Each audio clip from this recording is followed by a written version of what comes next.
Hello and welcome to the Bishop Koyle Mine, or Dream Mine as it sometimes is called. We're just going to explore a little bit here today.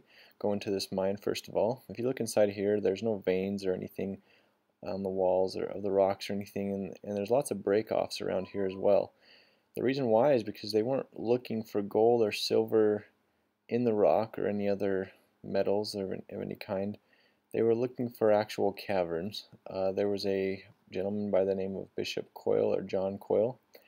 He was born back in the 1800s, and in 1894 said he had a revelation where a messenger visited him and said that there was gold in these mountains, but it was gold placed there by ancient inhabitants.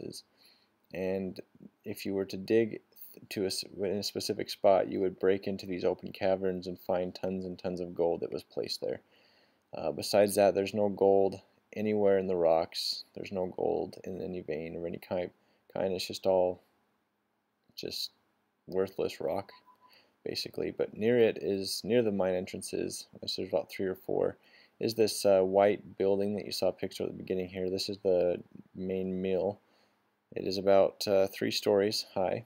It has machinery on all 3 stories and just different equipment that was used during the time of mining it.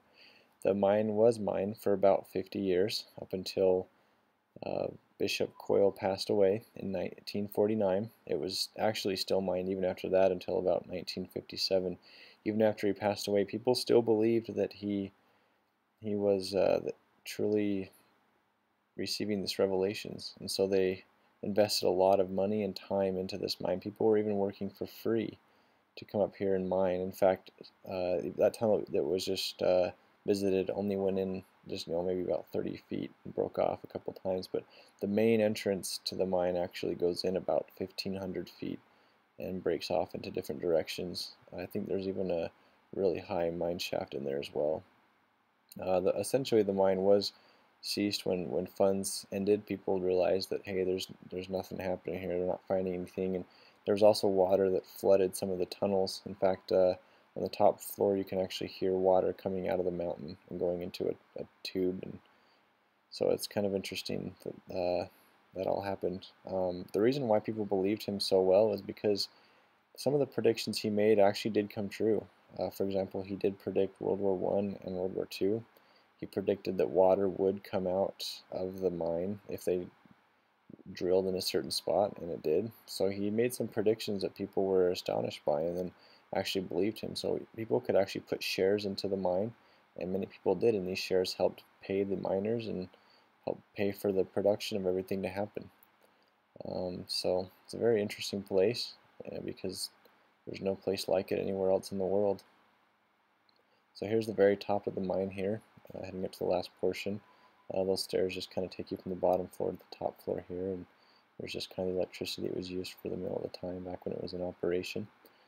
And if you look up here, there's a couple ore carts inside of the mine, and right here below this is the big huge tube where all the water is funneling into, and then probably back out of down some pipes down the mountain. But in here is just the top floor, and there's some mine carts in there. The other entrances, there's actually one more open entrance, and then the rest of them are closed off.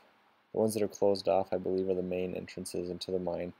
The ones that are open, I think, just go in just a little bit and then don't really go anywhere else. So that's why they're still open, is because they didn't think they needed to shut them off for that reason. The main entrance that is closed off does say poisonous gases inside, so they've definitely wanted to close that off so that people wouldn't sneak in and possibly die, or if there really is poisonous gases in there, which I would believe that there probably is. But yeah, this is the Bishop Koyle Mine. Very interesting place, definitely one of a kind. If you ask the locals in the city of Salem, Utah, I'm sure they have some amazing stories, those who've lived here for many, many years. And just want to give you guys a snippet of this. I don't know if it's permissible to go on here or not. This actually isn't me who filmed this. But they're just here to film history, not to disturb anything. And history is an amazing thing. So thanks guys for watching.